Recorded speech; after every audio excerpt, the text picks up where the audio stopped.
Okay, so actually, fun fact about the whole education and Bloom's taxonomy cognitive levels thing. This is pure and utter stats. There is a concept known as a bell curve. Graphic for context, Google it. And the bell curve has got to do with population studies and population sciences.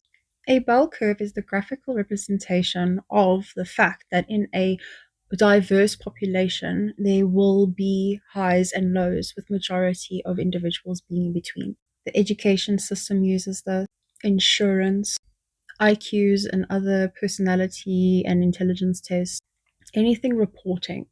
And why this is so significant is because the education system also has to mimic the bell curve, as there are tens of thousands, hundreds of thousands of children doing the same course, their standardization.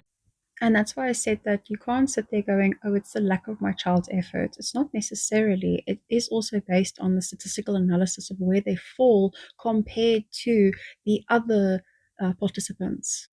So, for example, what a lot of teachers do is they don't release their term one and term three tests, because every single year they provide the same test so that they can have a standard to see where the class is compared to the previous years.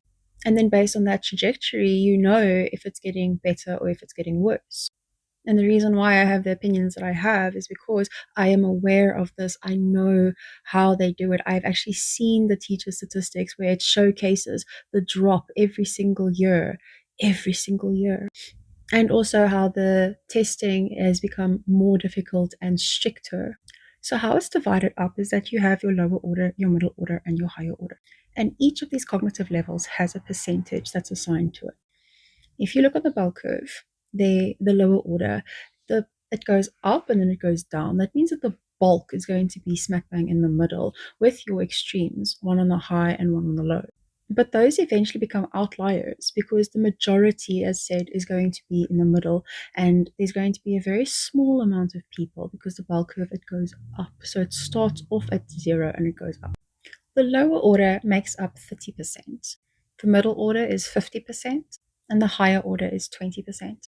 So if you add them together, 30 plus 50 equals 80, 80 plus 20 equals 100. Ergo, 30% of the population will get under 30%. 80% of the population will get under 80%, 50% being in the middle bit. And then 20% of the population will be in the top 20%. We can talk about moving up percentiles next time. And that is exactly why the matric score from last year is just, to me, very suspicious.